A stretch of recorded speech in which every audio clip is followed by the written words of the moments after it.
जल्दी प्लीज चलिए, हटिए। कुछ नहीं होगा तुम्हें भैया, कुछ नहीं होगा, हट जाओ प्लीज साइड, प्लीज साइड लीजिए। आप सब यही रुकिए। डॉक्टर साहब, क्या लगता है आपको? मतलब हम तो बहुत निकल गए, लेकिन क्या कुछ होना नहीं चाहिए सर उसे? Mister Vijit, please have patience.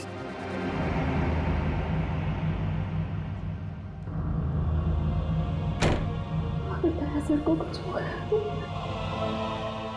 कुछ नहीं होगा दया को, कुछ नहीं होगा। पहले भी ऐसे कई झटके खा चुका है वो। पिछले हफ्ते गोली लगी थी और अब इस बार बॉम्ब ब्लास्ट। समझ में नहीं आता इसका और हॉस्पिटल का नाता कब टूटेगा। वैसे अभिजीत, ये ब्लास्ट हुआ कैसे है? पता नहीं सर, अचानक एक धमाका हुआ और मेरी आंखों के सामने उसकी कार की धज्जियां उड़ गई। सर मुझे लगता है इस ब्लास्ट का संबंध उस औरत की मौत से है जिसे हमने डीसीपी चित्रोले के ऑफिस के बाहर देखा था। चित्रोले साहब के साथ मीटिंग के बाद दिमाग घूम जाता है। हाँ सर, काम की बात में भी ऐसे टॉन्ट मारते हैं कि जी करता है कि इस्तीफा लिख के उनके मुंह पे मार दो। हाँ, ये बात तो है। खैर जो भी हो, उनके ऑफिस की चाय बड़ी अच्छी है। अच्छा? नहीं, हमारे ऑफिस की भी अच्छी है। चाय का भी जो बनाती वो बात नहीं है।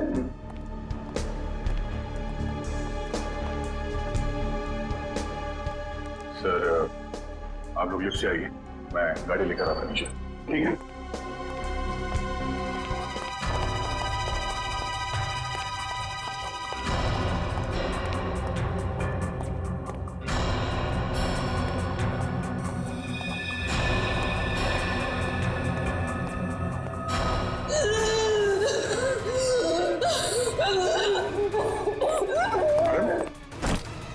क्या हो रहा है आपको? आपकी तबीयत तो ठीक है?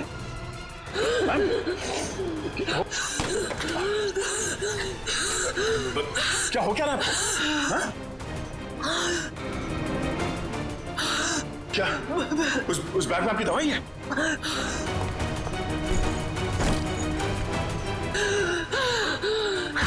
मैम, इसमें तो कोई दवाई नहीं है। हाँ? क्या हो क्या रहा है? क्या हो?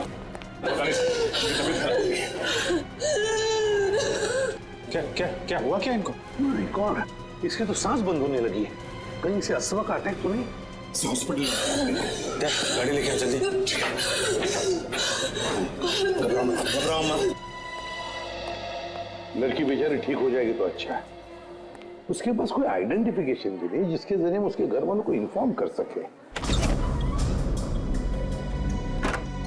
अरे डॉक्टर साहब, कैसी है लड़की? आपने उन्हें लाने में देर कर दी। She is dead. क्या? हमने तो पूरी कोशिश की थी, मगर ऐसे पेशेंट को अपने पास कोई दवाई वगैरह रखनी चाहिए। हाँ? ना तो हमें कोई दवाई मिली और ना ही उनके पास वो अस्थमा पंप था। नहीं, अस्थमा नहीं था उसे। दरअसल उसे कोई बीमारी ही नहीं थी। तो फिर? उसे इंटरनल पॉइजनिंग हुआ था। उसकी बॉडी में जहरीला केमिकल मिला था और इसी वजह से उसकी मौत हुई थी।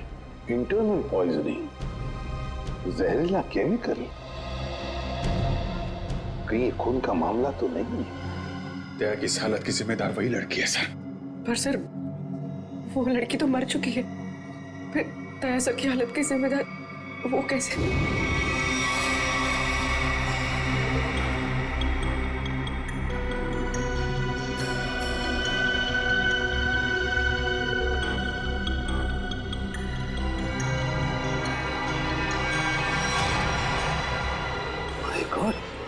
बॉस, इस लड़की के पेट में तो बॉम्ब है।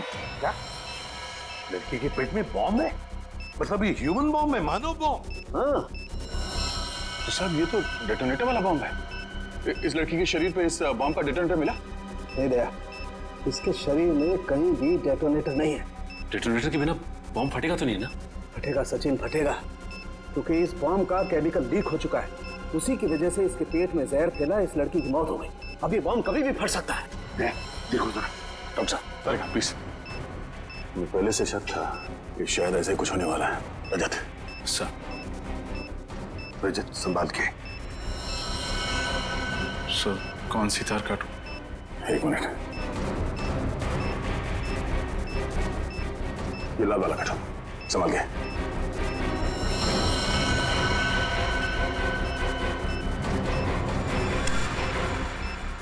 ओह नो सर, वायर काटने के बाद भी बॉम्ब डिफ्यूज नहीं हुआ। माय गॉड, निखिल जल्दी से बॉक्स लेकर आओ, bomb proof box.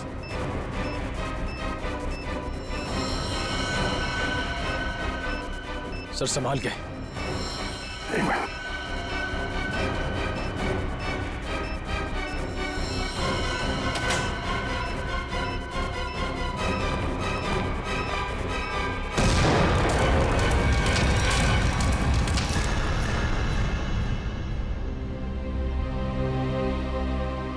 Thank God, सही वक्त पर इस मुसीबत से हम बच गए।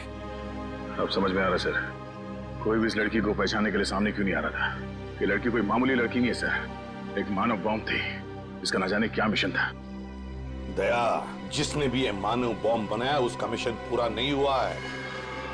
हमने नाकाम कर दिया उसे उसके मिशन में, लेकिन ये फिर से बॉम्ब बनवाएगा, दूसरा बॉम्ब बनवाएगा। सर ये मिशन है कौन, इसका तभी पता चलेगा जब हमें ये पता चलेगा कि ये लड़की कौन थी। हाँ सचिन बताओ। अच्छा,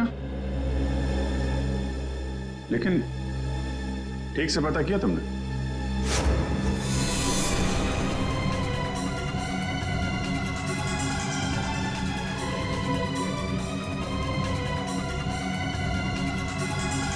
उस लड़के के गुमशुदा होने की रिपोर्ट किसी भी पुलिस स्टेशन में नहीं लिखाई गई। हाँ, मानव बम थी वो। देखो सचिन, ऐसे कोई सामने आएगा नहीं। उसकी फोटो सारे अखबार, इंटरनेट, न्यूज चैनल सब जगह भिजवा दो, कोई तो पहचानेगा। नहीं तुम ये करो, फिर मैं बताता हूँ आगे क्या करना है। क्या भाई, आइस टी पीनी थी क्या? हाँ, गरम चाय को बर्फ जैसा ठंडा कर रहे हो यार, पहले बता देते। अब कुछ सोच रहा था। हाँ? क्या क्या सोच रहा? मुझे लगता है कि वो लड़की मुझसे कुछ कहना चाहती थी। कहना चाहती थी? क्या क्या कहना चाहती थी? पता नहीं यार, वो बार बार अपने बैग की तरफ इशारा कर रही थी। मुझे लगा कि शायद बैग में उसकी दवाइयां होंगी। यार लेकिन वो बीमार कहाँ थी? उसकी मौत तो बॉम्ब के जहर से हुई है ना। वही तो, अगर उसके बैग में उसकी दवाइयां नहीं थी तो फिर वो बार बार बैग की तरफ इशारा क्यों कर रही थी? हो सकता है बैग में उसके गैंग के बारे में कोई इंफॉर्मेशन हो। वो बैग है ना तुम्हारे पास? हाँ, गाड़ी में। चलो लेके आते हैं।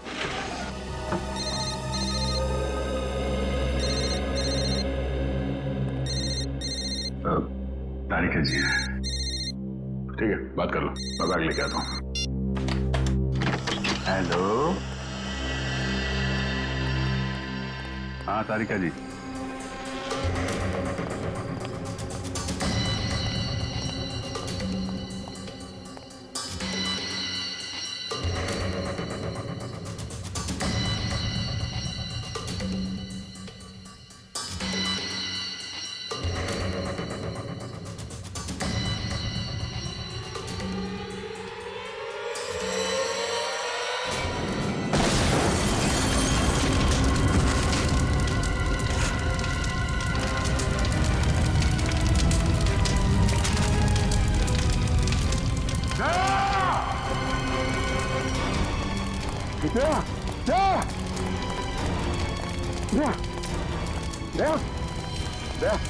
आंखें खोलो, दया, दया कुछ तो बोलो।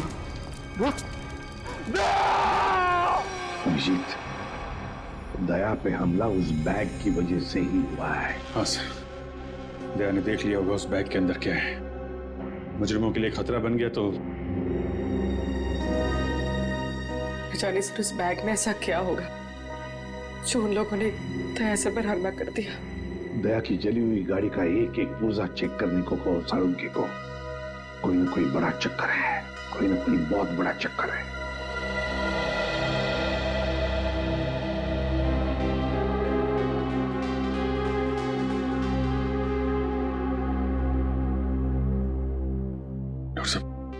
कैसे थे? अब चुप क्यों है डॉक्टर साहब? बताइए ना, दया कैसा है? डॉक्टर साहब, क्या हुआ दया सर को? वो ठीक तो हो जाएंगे ना? अब कुछ बोलिए सर। देखिए, हमने उनकी जान तो बचा ली है, लेकिन इस समय वो कोमा में है।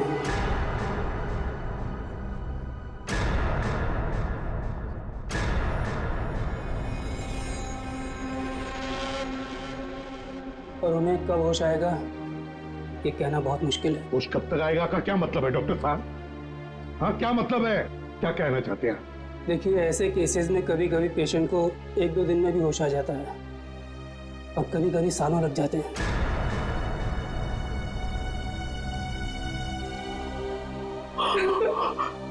ऐसा नहीं हो सकता, ऐसा नहीं हो सकता सर। सर को उठना होगा, ऐसा नहीं हो सकता सर। कुछ नहीं होगा दया को, कुछ नहीं होगा।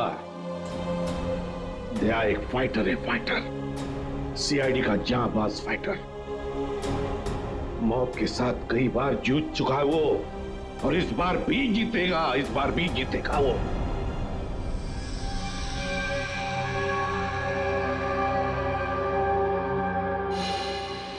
हमारा अंदाजा सही निकला सर। दया की कार में जिस बॉम्ब का इस्तेमाल किया गया था वो ऑक्सीडाइजिंग सॉल्ट से बना था। काफी हल्का बॉम्ब था।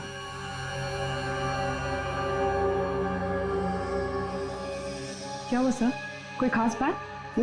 हाँ हाँ, ये देखो। जानते हो तारिका, ये क्या है? ये एक लकड़ी का टुकड़ा है, और ये लकड़ी का टुकड़ा बहुत ही अच्छी क्वालिटी का है। मगर मिला कहां से ये लकड़ी का टुकड़ा? लेदर बैग के इस जले हुए टुकड़े पर से। वो लेदर बैग जो उस लड़की के पास था। देखो,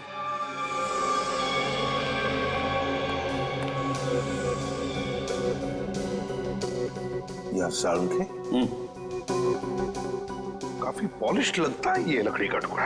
हाँ बॉस, और ऐसी पॉलिश किसी अच्छी वार्निश से ही आ सकती है। वार्निश से?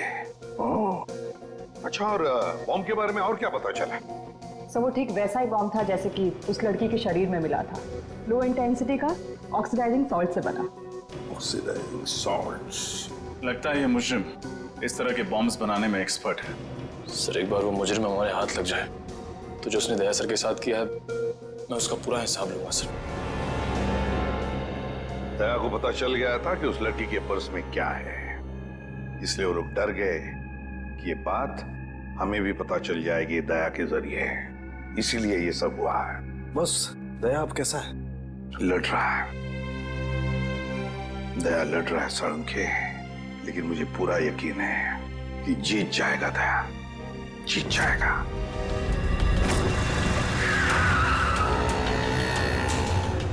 डीसीपी सर के ऑफिस के लिए यही रास्ता जाता है। वो लड़की भी इसी तरफ से आई थी। चल के पूछते हैं, शायद किसी ने देखा हो। भाई साहब, आपने इस लड़की को यहाँ देखा? नहीं, मैंने तो नहीं देखा। भाई साहब, आपने इस लड़की को कहीं देखा?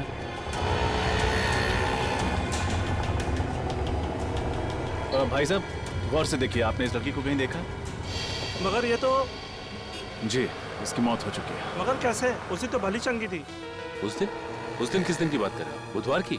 हाँ साहब, बुधवार की बात कर रहा हूँ। इनके हाथ में एक बड़ा सा बैग था, भूरे रंग का। काफी हड़बड़ी में थी, एक आदमी से टक्कर होते होते बची और उस पर बरस पड़ी। इसके साथ कोई और भी था? नहीं साहब, बिल्कुल अकेली थी। लाजवाब रेस्टोरेंट से बाहर निकल रही थी। लाजवाब रेस्टोरेंट कहाँ पे है ये? वो साहब, वो रहा लाजवाब रेस्टोरेंट। रेस्टोरेंट में स्विमिंग पूल पहली बार देख रहा हूँ।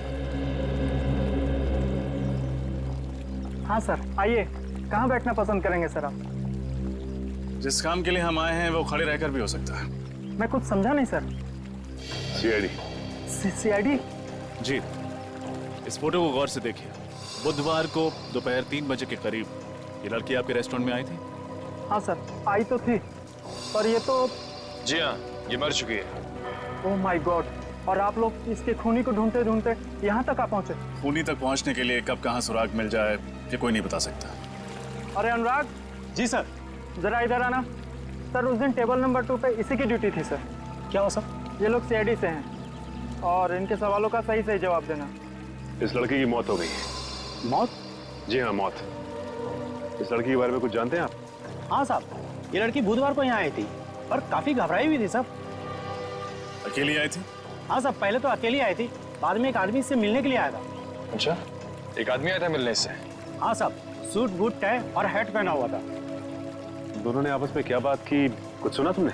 नहीं साहब, पर उस आदमी के हाव भाव से ऐसा लग रहा था जैसे कि उस लड़की को डांट रहा हो। डांट रहा? हाँ साहब, और उस आदमी ने एक घड़ी भी दी मैडम को हाथ में पहनने वाली, और शायद वो समझा रहे थे कि घड़ी चलती कैसे है। जरूर वो घड़ी ही उस बॉम्ब का डेटोनेटर होगी। बम? किस बम की बात कर रहे हैं सर आप? कोई नहीं। उस आदमी का चेहरा याद है तुम्हें? नहीं साहब, वो आदमी के नजदीक मैं जब भी जा रहा था वो हेड से अपना चेहरा छुपा ले रहा था। इस रेस्टोरेंट में सीसीटीवी कैमरा तो होगा ही ना? नहीं सर। कमाल है, रेस्टोरेंट में स्विमिंग पूल है, सीसीटीवी कैमरा नहीं।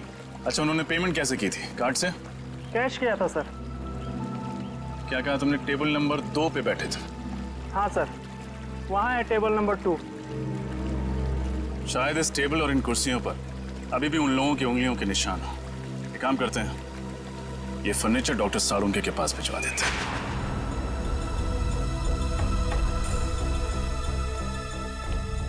सर, इन कुर्सियों और इस टेबल पर सैकड़ों इंसानों की उंगलियों के निशान होंगे, फिर उस आदमी और उस लड़की की उंगलियों के निशान कौन से होंगे, ये कैसे पता चलेगा सर? क्यों नहीं पता चलेगा निखिल, जरूर पता चलेगा। तो बॉम्ब बनाने वाला आतंकवादी है, उसके उंगलियों के निशान तो हमारे क्रिमिनल डाटाबेस में होंगे ही, अभी पता चल जाएगा। सर, हॉस्पिटल से वो घड़ी मिल गई है, इसे शायद बॉम्ब को डेटोनेट करने के लिए इस्तेमाल किया गया था। काफी महंगी घड़ी लगती है ये। साळुंके, हाँ आजा, देख इस घड़ी को।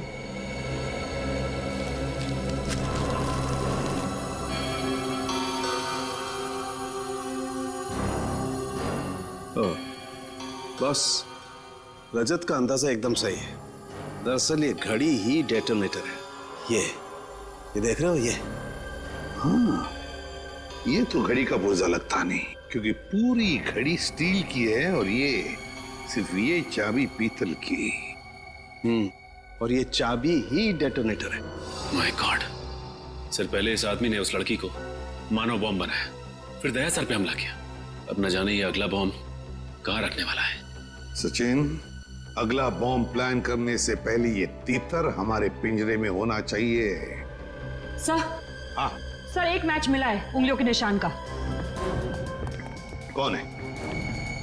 नाम तो नहीं लिखा है और फोटो भी नहीं है, लेकिन बस ये पता चला है कि पिछले 2 सालों में ये 5 बॉम्ब ब्लास्ट कर चुका है आदमी, देश के अलग अलग हिस्सों में। अच्छा, पिछले 2 सालों में 5 बॉम्ब ब्लास्ट कर चुका है और अब 6ठा ब्लास्ट करने जा रहा है। अब ना कोई बॉम्ब ब्लास्ट होने देंगे हम, किसी भी मासूम की जान नहीं जाएगी। अब ये घड़ी, ये डेटोनेटर ही हमें ले जाएगी उसके पास, उस आतंकवादी के पास। सर, वो घड़ी गगन नाम के एक आदमी की है जो विहार नगर में रहता है। विहार नगर? तो फिर चलो उसके घर। आप लोग हैं कौन? देखिए, हम लोग सीआईडी से हैं। सीआईडी से? जी हाँ, सीआईडी से। गगन घर में है। ये लोग कौन है माँ? बेटा, ये लोग सीआईडी से आए हैं, तुमसे मिलना चाहते हैं। देखो गगन, हमारे सवालों का हमें सही सही जवाब चाहिए। सही सही जवाब, समझे? क्या काम करते हो? वो ज्वाला रोड पे पाव भाजी का बागड़ा है साहब मेरा। कितने पैसे कमा लेते हो महीने में? यही कोई 6-7 हजार रुपये महीना। 6-7 हजार रुपया महीना? सुन लिया माँ जी, आपका बेटा महीना 6-7 हजार रुपये कमाता है, मगर घड़ी खरीदता है 1.5 लाख रुपये की। 1.5 लाख? हाँ, 1.5 लाख की घड़ी है ना। किस घड़ी की बात कर रहे हैं आप लोग? इस घड़ी की, इस घड़ी की बात कर रहे हैं, समझे? क्यों गगन, कुछ याद आ रहा है इस घड़ी को देखकर? लेकिन आप ये सारे सवालात मेरे बेटे से क्यों पूछ रहे हैं? क्योंकि ये कोई मामूली घड़ी नहीं माँ जी, कोई खास घड़ी है। ये खास घड़ी एक बॉम्ब का डेटोनेटर है। बॉम्ब? जी हाँ, बॉम्ब। इस पर ये जो चाबी है ना, उसके दबाने से बॉम्ब ब्लास्ट हो सकता है। क्यों गगन? माँ जी, आपका बेटा गगन गलत लोगों से मिला हुआ है। ये झूठ है माँ। ये घड़ी तो मैं किसी और के लिए खरीदता था। वो एक घड़ी खरीदने पे मुझे 20,000 रुपए देता था, मगर मुझे नहीं मालूम था वो इन घड़ी का इस्तेमाल गलत काम के लिए करते हैं। तो अपना दिमाग लगाना चाहिए था। वो एक घड़ी खरीदने के लिए तुम्हें 20,000 रुपए क्यों देगा? साहब मेरा बेटा निर्दोष है, आप इसे माफ कर दीजिए। गगन निर्दोष है या नहीं ये तो पता चल ही जाएगा, लेकिन बताओ ये लोग कैसे मिले तुम्हें? वो लोग मेरी दुकान पे पाव भाजी खाने आए थे साहब। उन लोगों ने कहा क्या मैं काम करना चाहता हूँ। मैंने सोचा इसी बहाने में कुछ पैसे कमा लूंगा साहब। अभी कहाँ मिलेंगे? पता नहीं साहब, जब इनको जरूरत होती है ये फोन करके खुद ही संपर्क कर लेते हैं मुझसे। जब उन्हें जरूरत होती है तो वो खुद संपर्क कर लेते हैं। अब तो हम संपर्क करेंगे उनसे, हम संपर्क करेंगे। जी मालदार पार्टी है बॉस, 5 करोड़ का रोकड़ा लेकर आई है, पर माल उसको अब भी चाहिए। 5 करोड़ का माल? तुमने पता किया वो किस गैंग का है? नहीं बॉस, ये तो मैंने पूछा ही नहीं। बेवकूफ, हमारे इस धंधे में किसी पे भरोसा नहीं किया जा सकता। तुम्हारी इस मालदार पार्टी पे मुझे शक हो रहा है। कौन हो तुम और अंदर कैसे घुस आए? बॉस, यही तो है वो मालदार पार्टी। हम तुम पर भरोसा करते, तुम हम पर शक करते, हमारा तलाशी लेते तुम। हम इधर पे डील करने को आया, तुमको क्या लगता है हम जेब में गन लेके घूमते? तुम सोचता है कि हम जेब में ऐसे हाथ डालेगा और ऐसे डंडी करेंगे? मोबाइल। नाम क्या है तुम्हारा? डोगा। किस तरह का बॉम्ब चाहिए तुम्हें? मानव बॉम्ब। तुम गलत जगह आए हो। जी नहीं, बिल्कुल सही जगह आया हूं मैं। इस लड़की को मानव बॉम्ब तुम ही ने बनाया ना? कौन हो तुम? सीआईडी। ढूंढ डालो इन सबको। फायर!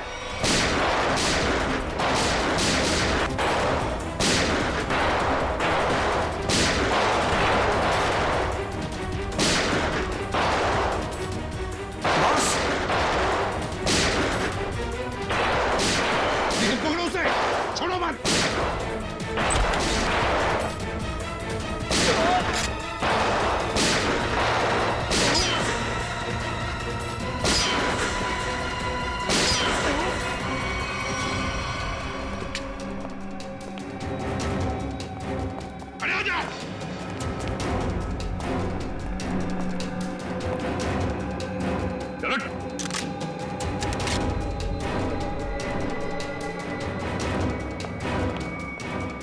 सर हाथ से निकल गया सर। कोई बात नहीं, शालीन भाग गया, लेकिन कब तक और कहां तक भागेगा? हाँ साहब, मैं ही हूँ शालीन का खास आदमी, उसका राइट हैंड। दया की गाड़ी में वो बम शालीन नहीं रखवाया था साहब। लोगों को मानव बम भी वही बनाता है साहब। ये फोटो देखो। क्या जानते हो उस लड़की के बारे में तुम? ये सारा लेक के पास वाले घर में रहती थी साहब, बस इसके अलावा मुझे कुछ नहीं पता साहब। सारा लेक के पास वाला घर, जाना पड़ेगा वहां पे। ठीक कहिए। घर के मालिक से मिलना चाहते हैं तो उनसे कि सीआईडी आई है। जी आइए। साहब, सीआईडी वाले आए हैं। सीआईडी?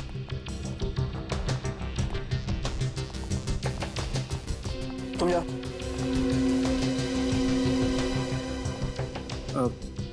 जी कहिए।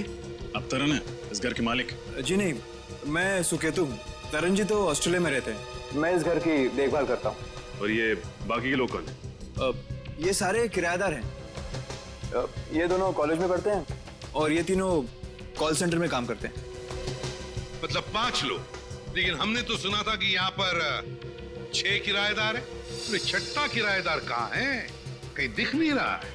सर शायद आपने गलत सुना होगा। सुकेतु जी को मिलाकर हम यहाँ 6 लोग ही रहते हैं।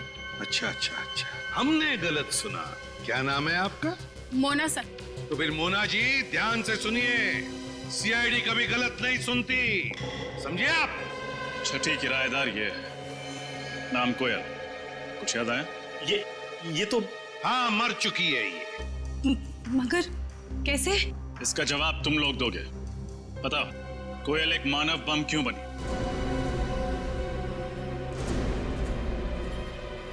कोयल मानव बम थी? बस करो ये नाटक और चुपचाप बताओ, क्यों छुपा रहे हो तुम लोग हमसे कोयल के बारे में? बताओ जल्दी। सर, हम कुछ नहीं छुपा रहे, हम बेगुनाह हैं सर। बेगुनाह लोग झूठ नहीं बोलते, समझे? सचिन, सबको ब्यूरो ले चलो। रुकिए सर, मैं आपको बताती हूँ कि सच क्या है। सर, 5 दिन पहले रात 1:30 बजे ये आवाज कैसी? कोयल! ये क्या किया तुमने? कौन था ये? इसकी तो नासी नहीं चल रही है, ये मर चुका है। हे भगवान, कोयल तुमने खून कर दिया, अब क्या होगा? नहीं, मैंने इसे जानबूझ के नहीं मारा। ये इंसान हमारे घर पे चोरी करने घुसा था और मैंने इसे देख लिया और मुझ पे हमला करने लग गया और मैंने अपनी आत्मरक्षा करने के लिए इस पे गोली चला दी। ऐसे कैसे गोली चला दी तुमने? गन दिखाकर इसे डरा भी तो सकती थी, हमें बुला लेती। सब कुछ इतनी जल्दी हो गया, कुछ समझ ही नहीं आया मुझे। लेकिन तुम्हारे पास एक गन कहाँ से आई? सॉरी सिमरन, मैंने तुम लोगों को बताया नहीं। ये गन हमेशा मेरे पास रहती है और सच्ची में इस गन का मेरे पास लाइसेंस भी है, सच्ची बोल रही हूँ। अब करना क्या है? करना क्या है? सीआईडी को बुलाते हैं और सब सच बता देते हैं। हाँ। नहीं सिमरन, तुम ऐसा मत करो प्लीज। देखो, सीआईडी मेरी बात में भरोसा बिल्कुल नहीं करेगी, वो लोग मुझे फांसी पे चढ़ा देंगे। कोयल ठीक कह रही है, सीआईडी तो क्या, सुकेतु और बाकी कई लोगों को भी इसकी बात पर भरोसा नहीं होगा और बेवजह इसकी जिंदगी खराब हो जाएगी। और वैसे भी ये आदमी कोई नेक इंसान तो था नहीं, चोर उचक्का ही था। एक काम करते हैं, इस लाश और इस राज को किसी ऐसी जगह दफना देते हैं जहां से फिर कोई ढूंढ ना पाए। एक खून पर पर्दा डाला तुम दोनों ने। लगता है चोर यहीं से है। सर। हाँ। क्या निकल? सर, इस दरवाजे के इस साइड का कांच जानबूझ के तोड़ा गया है सर, ये देखिए।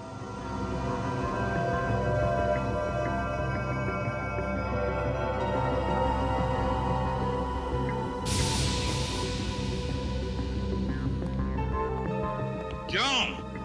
दरवाजे का कांच टूटा हुआ है और दरवाजे के वहां खून पड़ा है। भूल गए साफ करने के लिए? बाकी जैसे सब कुछ साफ किया है? क्यों? चुपचाप बताओ, कहां पे छुपा के रखी है उस चोर की लाश? बताओ जल्दी। सर, पास की जमीन में ही गाड़ के रखी है। बताए तुम लोगों ने कितना बड़ा जुर्म किया, क्या सजा होगी तुम लोगों को? चलो दिखाओ हमें, कहां पे गाड़ी है लाश?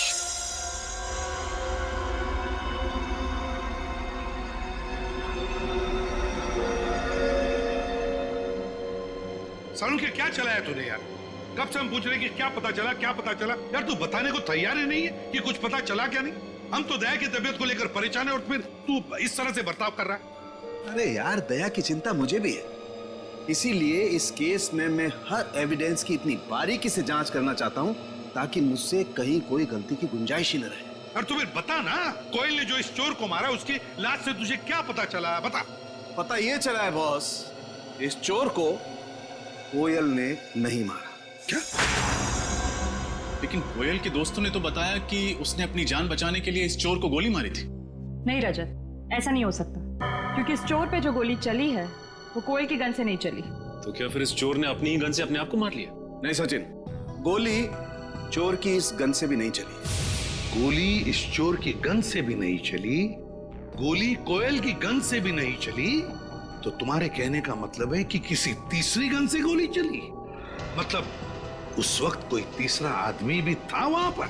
हाँ बॉस, बिल्कुल, वहां पर कोई तीसरा आदमी भी जरूर था। दरवाजे के पास जो सूखा हुआ खून आप लोगों को मिला है वो ना तो इस चोर का है और ना ही कोयल का है। कौन है ये तीसरा आदमी?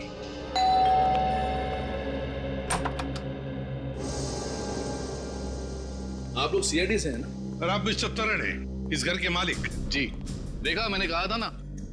आपकी फ्लाइट कैसे रही? कोई तकलीफ तो नहीं हुई? जी नहीं सर, फ्लाइट में कोई तकलीफ नहीं हुई, और यहाँ आकर जो कुछ भी सुना उसे सुनकर तकलीफ बहुत हुई। सुकेतु को किराएदार रखने से पहले सावधानी बरतनी चाहिए थी, पर उसने ऐसा नहीं किया। सर, मैं तो ये सोच चुका हूं कि अब इस घर में कभी कोई किराएदार रखूंगा ही नहीं, और ये लोग भी आज ही इस घर को खाली कर रहे हैं। नहीं नहीं नहीं नहीं नहीं, अब तो इस घर से कोई बाहर नहीं जा सकता जब तक हमारा इन्वेस्टिगेशन पूरा नहीं होता। और आप सबको हमारे साथ फोरेंसिक लैब आना पड़ेगा खून देने के लिए। खून देना होगा? लेकिन हमारा खून लेने से क्या होगा? आपके खून से पता चलेगा कि उस दरवाजे के वहां जो हमें खून मिला है वो किसका है, क्योंकि वो खून ना तो कोयल का है और ना उस चोर का। लेकिन ये कैसे हो सकता है? ऐसा ही हुआ है, वो खून किसी और आदमी का है। इस केस में कोई तीसरा आदमी भी शामिल है। मतलब कोयल ने सिमरन और मोना को झूठी कहानी सुनाई थी? कोयल ने झूठ कहा या फिर सिमरन या मोना ने, ये तो पता चल ही जाएगा डीएनए टेस्ट के बाद। तब तक हम देखते हैं वो खून किसका है।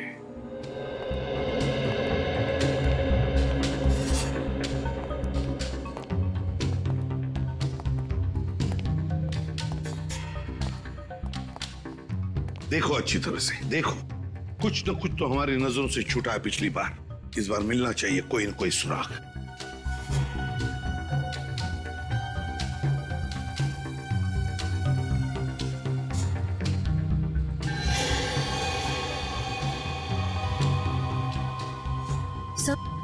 हाँ। सही है, देखिए पर्दा अटकाने का वहां पड़ा हुआ था। हाँ, खून भी लगाया इस बार। ये देखो, ये हुक यहां पर था। हो सकता है ये तीसरा आदमी गुनाह करके यहां से भाग रहा होगा, तो इस हुक से टकराया और उसका खून नीचे गिर गया। सर, हाँ, ये देखिए सोने की अंगूठी। सोने की अंगूठी? किसकी है ये सोने की अंगूठी? हाँ? सर, हम तो अंगूठी पहली बार देख रहे, ये हम में से किसी की भी नहीं है। सर, यहाँ तो हर आदमी एक दूसरे को बचाने में लगा हुआ है। सच क्या है कोई बताना ही नहीं चाहता। चलो कोई बात नहीं, अगर आप नहीं बताना चाहते तो वो जौहरी बताएगा जिसने ये अंगूठी बनाई है। और जौहरी का नाम है वीजे। ये है वो टिक्कू जिसकी वो अंगूठी है। निखिल, पकड़ो उसे, जल्दी भागो।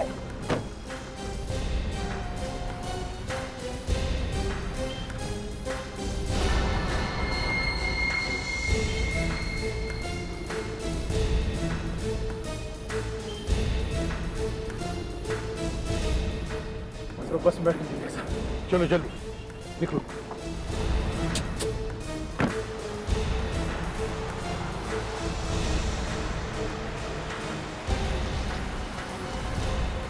सर, किस बस में है वो?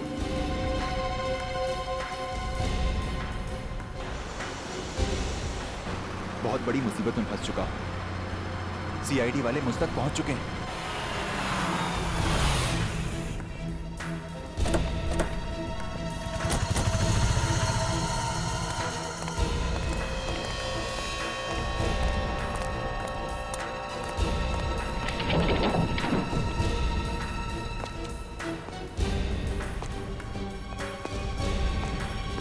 देखो कहां पर है वो।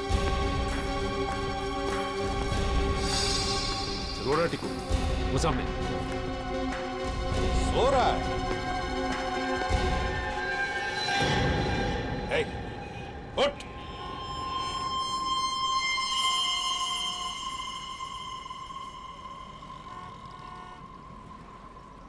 सांसें तो बंद है इसकी, होंठ भी नीले पड़े हैं। कहीं से किसी ने जहर तो नहीं दिया?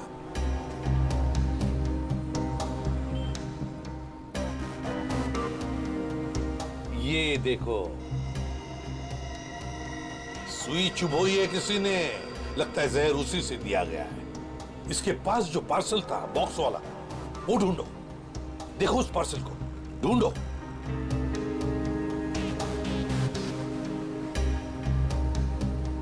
सर, पार्सल तो कहीं नहीं है। लगता है वही आदमी लेके फरार हो गया।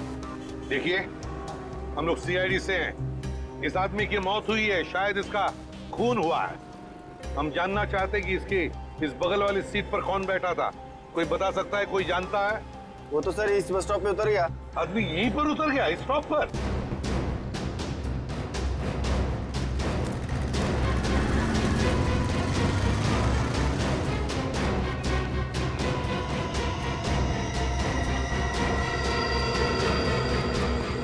अचानक कहाँ गायब हो गया सर?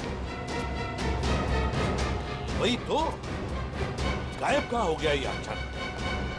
और फिर ऐसी क्या कीमती चीज है उस लकड़ी के बॉक्स में जिसकी वजह से एक के बाद एक खून होते जा रहे हैं?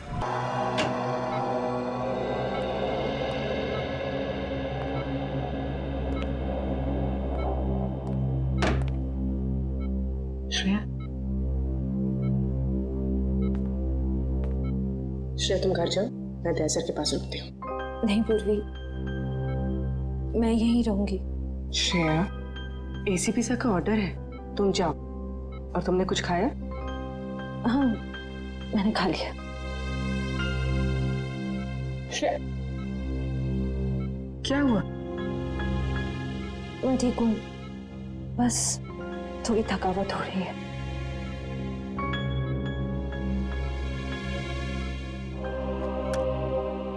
लो, पानी पियो। मैं पानी नहीं पी सकती। नहीं पी सकती मतलब? सॉरी पूर्वी, मैंने तुमसे झूठ कहा कि मैंने खाना खा लिया। मेरा व्रत है। व्रत? दया सर जल्दी ठीक हो जाए इसीलिए? सिर्फ दया सर के लिए नहीं, हमारी पूरी टीम के लिए। पूरी टीम के लिए? अगर एसीपी सर को पता चलेगा ना तो वो बहुत नाराज होंगे। पूर्वी प्लीज, एसीपी सर से कुछ मत कहना। तुम बाहर आओ। चलो पूर्वी, चलो।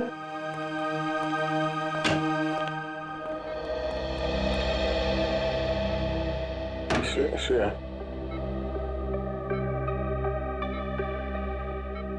श्रेया, ये लड़की, श्रेया मेरे लिए सब क्यों कर रही हो?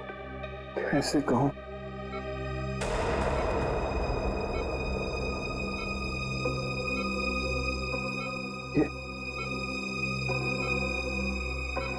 यहाँ कैसे?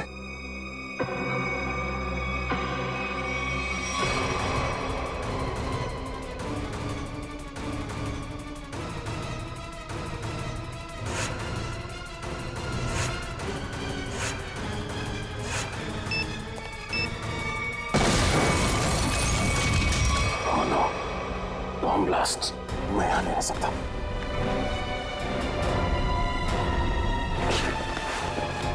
श्रेया, श्रेया,